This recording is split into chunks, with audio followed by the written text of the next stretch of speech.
You can have good intentions, but if I kept on sending her to hospital, she wasn't going to get any better. She might have hurt herself. She might have actually tried to kill herself. Mustafa is also the director and co-founder of Woob, a pioneering company that leverages technology to revolutionize breast healthcare. With 5 years of experience in software development, Mustafa has the unique ability to bridge the gap between healthcare and technology. Would you feel responsible if someone came to you and you weren't able to solve the code, so to speak, of figuring out how to help them? Yeah, that's a good question, because doctors are increasingly anxious about...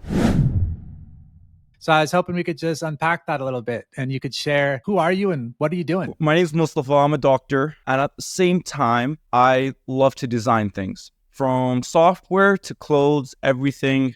I like to make things. Don't know when it really started, but I just remember somewhere around 14, I was pretty good at programming for some reason. I just realized that we can make things. We're not just consumers. We are also creators. And that's almost what I've lived my entire life by. It's to create for myself and for other people and to make everyone's life better.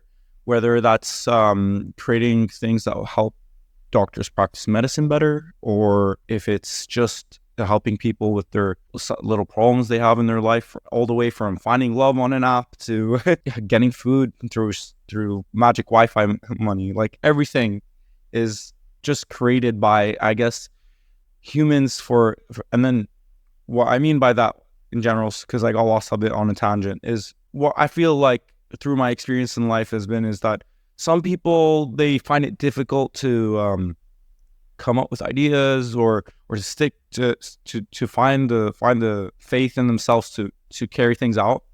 And I think that's the essence of entrepreneurship in general. I don't think entrepreneurship is its own thing as much as it's an extension of humans. It's an extension of human will and human ingenuity and creativity, you know, that it can start where you're just solving a problem for someone you love, something really small.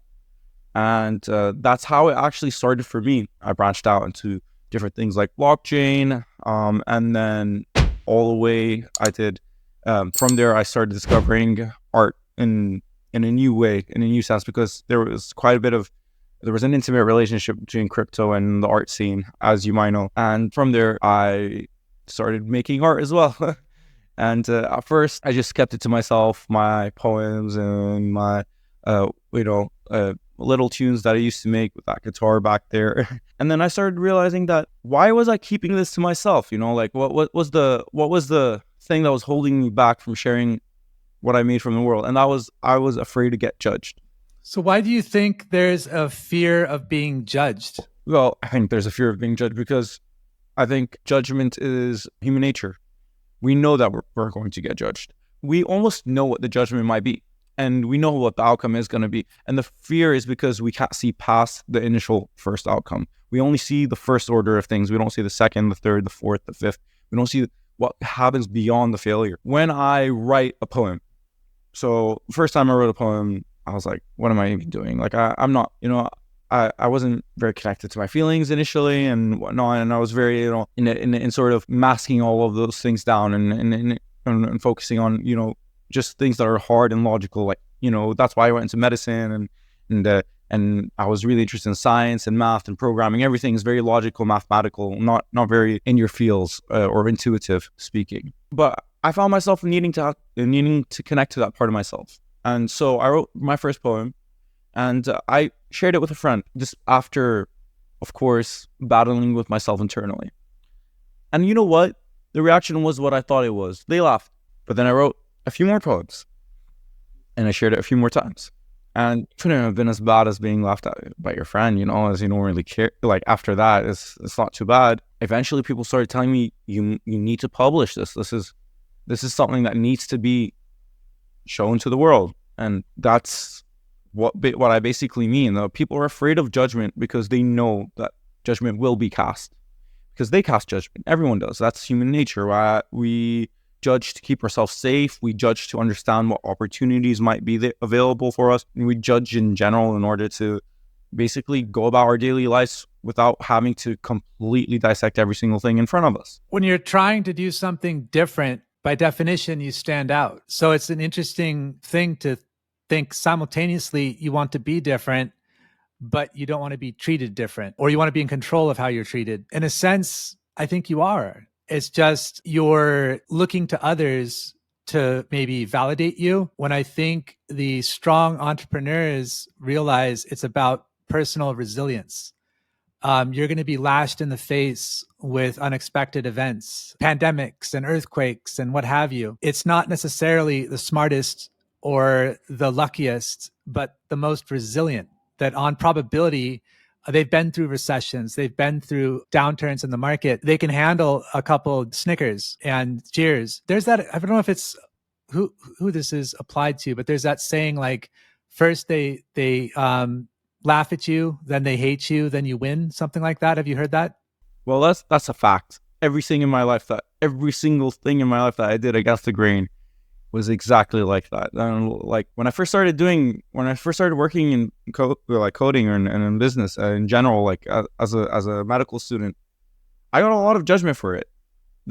People weren't really too pleased with the fact that I was trying something new, and they weren't. That's what I think it comes from. I could be wrong, of course, and I could be like projecting, but I definitely think that a big problem with the idea that people are feeling judged is because you're forcing them to also judge themselves by changing yourself. You're forcing them to reflect on their own actions, their own progress in life, everything, and people don't like that, especially if it might potentially show them something's wrong. I think that's an element of it. I think also nature is fair. And I think we just don't see it in the micro. But in the macro, things have to be tested. Do you really want this? Do you know the skills? I might want to be something, but not know all the elements that it takes to become that thing. And I have some blind spots and weak spots, and nature's exposing them for me before it gets out of hand. If I sell myself as a neurosurgeon and I haven't done certain critical work, that could be a danger to everyone involved. So like nature, that's just one silly example, but nature tests us. I've seen this in personal relations as well, with dating dynamics, and people feel like they're not getting the results that they want or something. And it's often you don't see who you are and what you're putting out there. You mentioned projection earlier, and I think there's an unconscious element of projection, an energetic kind of projection going out that you might not be aware of, and you're affecting someone else on an energetic or subconscious level as well. And then they're mirroring that back to you, and you feel like they're out of line when it's really you're out of line. Like if you're secure, I feel pretty silly if I'm laughing at you, because it just comes right back at me, Yeah, but if you respond to that, then it's like, oh, I've got a vector for my projection. Does that make sense? Yes, it does make sense. It does make sense. That's why they talk. That's why if someone laughs at you and you're 100% confident in yourself, it does not even. You know what? It makes you actually happy. Well, it's one of two things. Either it's genuinely funny, in which case you can share in the laughter. That was pretty silly what I did. Let's laugh. We're still equal human beings. Or it's someone who's also shame-based, who may or may not be aware of it. And then you could just calmly observe their reaction. And if you're unfazed by it, then it actually gets embarrassing to them, because it comes right back. So either way, again, you win, kind of, if it's not necessarily a competition. But in terms of an aversion to trying to follow your dreams because you're afraid of being judged, I think it's relatable, but it's a question worth asking. I think, why am I afraid of being judged? Yeah, I think everyone needs to ask themselves that. And generally speaking, it's the people that it's not the random stranger on the internet that you care about. It's the people who are closest to you who are actually holding you back. And it's a hard thing. It's a hard pill to swallow a lot of the time. And I'm not blaming anyone around you, and you can't really do that. It's the dynamic. It's the way the relationship builds over time. It's the interdependence. It's all of that. And so, from my perspective, I think the biggest thing was also changing those relationships, whether it means changing the dynamic or it means changing the person. For example, if there is a spouse you or a friend that is completely eating your your head up and like in terms of like, no, this isn't something you should do. No, you should focus. It's okay. Just go to work. Don't worry. Like it's people get that a lot, I'm sure, and there's a lot of reasons for it. But if you really want something and someone is holding you back from getting it, and it's keeps on going on, that's just a miserable existence. And to be honest, you can choose to bottle it up, but eventually, I've seen it. Like, I mean, I work at a psych hospital right now, and I've seen what it does to people over years and years and years. The depression's no joke, anxiety's no joke. It can manifest itself in ways that people don't even understand. You can think that you're on top of the world sometimes when actually you're going through quite a lot. And then there's just a lot. There's a lot to be said about avoiding that sort of stress in the first place, even though it's the harder decision. So whether you need to, like, you can put boundaries, like if it's someone that and that's usually what I'd recommend as a first option. It's like, okay, listen, what you just said, I know I accepted it in the past. I'm not going to accept it moving forward. And a lot of people respond well to that. And if they don't respond well the first time, they'll respond pretty decent the second time or the third time. But if it's something that they are on purpose trying to do, they're just malicious people, or they might not understand that they are, but they're being malicious towards you. I want to interject briefly. I'll touch on that really, but I want to also mention and frame this in the bucket of entrepreneurship, okay? Because I apply entrepreneurship, once again, very liberally. I think life is entrepreneurship, immigration is entrepreneurship is everywhere. So entrepreneurship is going to involve dealing with people that you may feel are, to use the term you brought up, malicious. Now, I wanted to ask you, as someone who works in psychiatry in the hospital setting,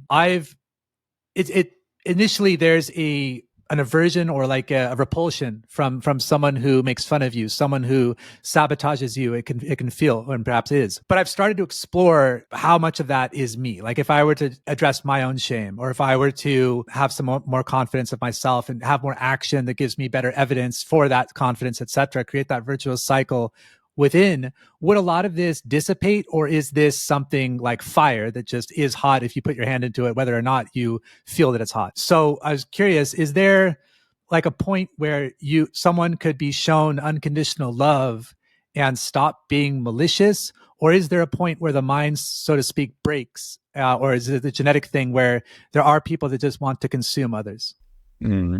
Okay.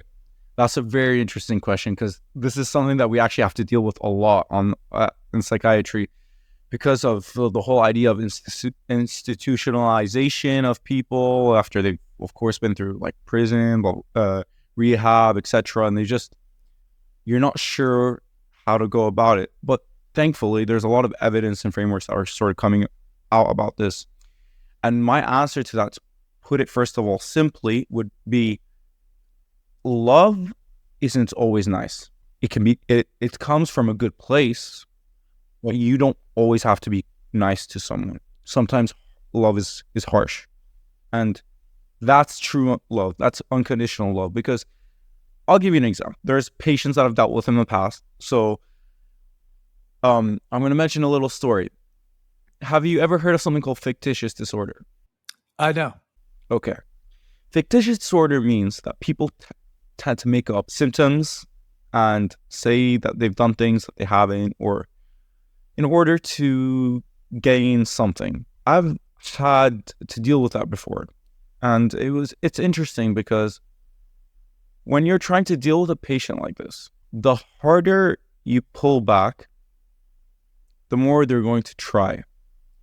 So for example, I was working with someone, and she kept on reporting that she kept on taking overdoses. Now, simply, the first time I had to, it's like everything in life. First time, you always give people the benefit of the doubt.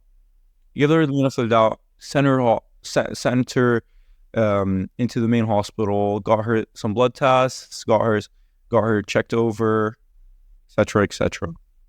Nothing was wrong. There was none of the medication that she said that she took in her blood. So no, she wasn't taking any overdoses. Sent her back, and she says that she's taken an overdose again. Of course, this time I'm like, okay, let's just keep an eye on you. All right, someone just watch over her, make sure she doesn't experience these following symptoms. Otherwise, we'll send her to hospital. She didn't like that. So next thing, now she starts complaining of all these different aches and pains and etc. I'm going to see her. And of course, with experience, we doctors know what's fake and what's not, because we've seen pain happen a million times over. And of course, through a few examination techniques that I was taught by my seniors, I knew that she was lying. She was not in any pain. But I can't say that. So, of course, I have the option to just reprimand her and just be like, "What are you doing? Like, why are you wasting my time? Blah blah blah. This is a hospital. There are patients who need help, etc." But that's not going to help anyone, will it? It's going to make her feel like, okay, I can't try this guy. But maybe, generally speaking, negative reinforcement in general does not change behavior, but it suppresses it. It does not change overall thought patterns and behavior patterns, but suppresses them. Positive reinforcement is how you change. All right. So instead, I asked her, "What do you think is causing the pain?" And I had a lengthy conversation with her. I gave her a bit of attention, a bit of compassion, and I left. The next day, I explained to her that she was fine, thankfully, and I was happy that she was showing us that she was fine. I expressed to her, like, "Okay, here you go. Like, you're walking around, everything's great. Thank you for not, basically, in the nicest way possible, not keeping up the act." All right. And to be honest, over time, she stopped calling us for this sort of thing. When she did, all I had to do was not necessarily be mean, but just show her that in a professional manner that I was not going to take this. This is not something that I'm going to accept. I understand, like, I understand what's happening, and I understand. I'm not going to sort of give in to your desires or what you're asking me to, because most of these patients, what they actually want, and in her situation, what they want is, generally speaking, they're looking for attention, because they've been so isolated, so ostracized by society for such a long period of time that this is the only way they know how to. They've medicalized getting attention, right? So, in the end of the day, my point is, going back to the unconditional love and how it can fix people, is that you can have good intentions, but if I kept on sending her to hospital, she wasn't going to get any better. At the same time, if I was mean, if I was like really like harsh about it, and I let out that feeling of like, why is this person lying to me? She's lying to my face. Like, like it is offensive to some degree, depending. Maybe not everyone gets offensive. Maybe my ego's too big, but personally, it did itch me a bit the wrong way. But if I let that out and if I focused on that, I would have probably made her worse. She might have hurt herself. She might have actually tried to kill herself. Would you feel responsible if someone came to you and you weren't able to solve the code, so to speak, of figuring out how to help them, and then they made a decision like that? Yeah, that's a good question, because that's a very hot topic in medicine right now, in general, because doctors are increasingly anxious about how they treat patients due to increased likelihood of litigation as time goes by. There's a term that's common in medicine called defensive medicine, which means that you just do everything that you can, and you don't really question what the patient wants. You just give them what they want. Sort of like, you open the door, you're like, "Okay, here you go. This is your access to the medical world. I'm not really going to even try to consider try to really think about it twice, because I'm doing what the algorithm says." Because in the end of the day, if someone has a heart attack, there's a certain way to treat it. But it seems like psychiatry is relatively new. I mean, I know we've got Jung and Freud to thank, but generally speaking, a lot of the stuff that we're seeing these days, particularly on the internet is fairly nascent and somewhat subjective. You have to take people's word for it. Even in like diagnostic and statistical manuals, it's more like checking boxes. Like you have to trust them. Like, yes, I feel this way or whatever. And that's not like maybe the most accurate. It's like, are you hypoxic? I don't know. So I wonder, like, do you think AI or something like that is going to influence this space where it gets a little bit better, safer, faster, stronger? Yeah, in every single way, I think AI is definitely needed in healthcare, and not just is it needed, is the future of healthcare. I personally dream of a world where you don't even need to see a doctor. You're taken care of by everything in your nanomachines.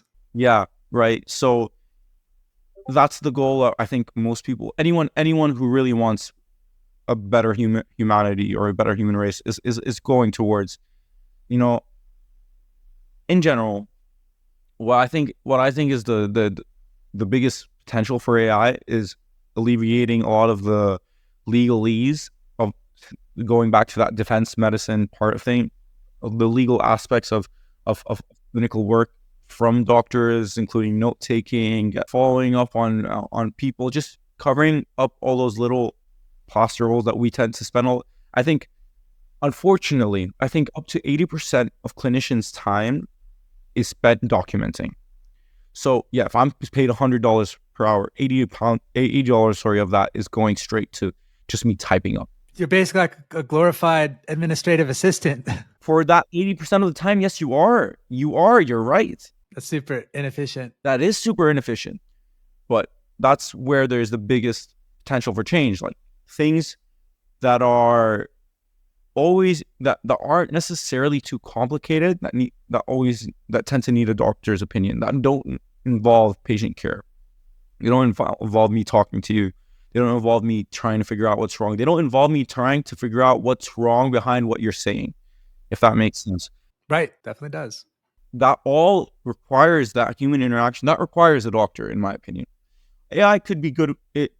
AI could be great at it. Well, not in its current version. It's like way too agreeable. It's like, it's basically biased for not challenging you too much. It's like, oh, that's a great idea. It's like, are you sure? Like, what about it? It's like, oh, like if I ask it, like, what do you think about this? It's like, oh, that's perfect. I'm like, are you sure? Because like this could be better. It's, oh, you're absolutely right. Like, it's like, so it's basically just like solve your own problems. You could say it's worse. You could say something worse, and it will say it's like they will always agree with you. Like you could say you're wrong to the AI, change its facts, and it will listen to you.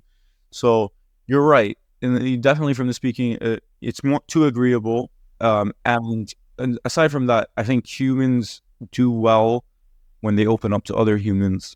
Well, it's how we're designed. Yeah, it's a lot easier. It's a lot easier than talking to a chatbot. You ever watch the show House? Yeah. You like it? Of course. The House is what inspired me to be a doctor.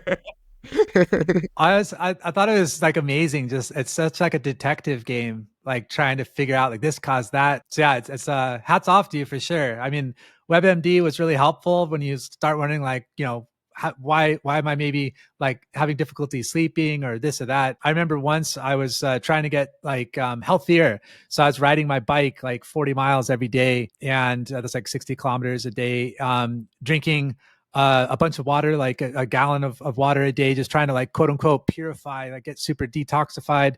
And it was like summer and I was working out super hard. And all of a sudden I started noticing this like tingling sensation when I was going to bed and this like numbness in my left arm. And like, I was like, what is this? And like, I figured it'd like go away. And then I went to the walk-in clinic just to tell them my symptoms. And right away they're like, come with us. And I was like, whoa, like what? And so they put me in the ER basically and did an EKG on me. And they're like, and the number came back fine. They're like, get out of here. I was like, well, hold on. Like, I came here for answers.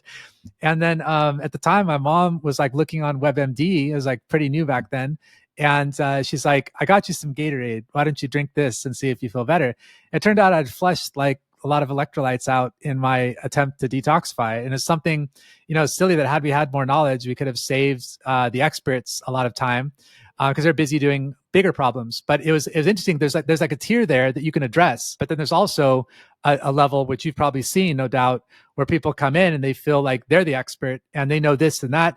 And I mean, there's two things can be true at the same time. Like some of that could be helpful. It's just, it's tough because they're not trained in how to like weight the different information. And then you're not their only doctor. Like, I mean, they're not your only patient rather. And so there's a limited time, so it's not like you can spend 24 hours a day with them. So it's really like a matter of optimizing, and I think that's something where perhaps AI could help. Yeah, it's definitely like from all the way to that 24-hour monitoring aspect thing of thing like of things. Sorry, AI could be very useful for that. You know, if someone's, I mean, we already do some investigations for long periods of time, like ECGs and blood monitors, in order to get that sort of idea of what's happening over a long period of time. But 100%, like all the way from checking things consistently over a long period of time, like even just your Alexa paying attention to your snoring while you sleep, that can save people so many things, from like heart attacks to strokes to hypertension to like, that's what I'm trying to say. Like there is so much potential here. It's not even like the world's our oyster when it comes to medicine and AI, because there's so many different ways or different aspects you can explore. Medicine is the whole human body, from our brains to our heart to everything. And I'm pretty sure that we can find a way to integrate AI into almost every aspect. Just having an intermediate person between WebMD and the doctor, or it's actually contributing actively to patient care. Imagine if you're like doing your job and you're just telling, because like now they've got the voice activated version, and you could just be like telling, kind of like Star Trek or something, like whatever doctor speak is, and then it's doing the admin for you. Like you can almost do that now, no?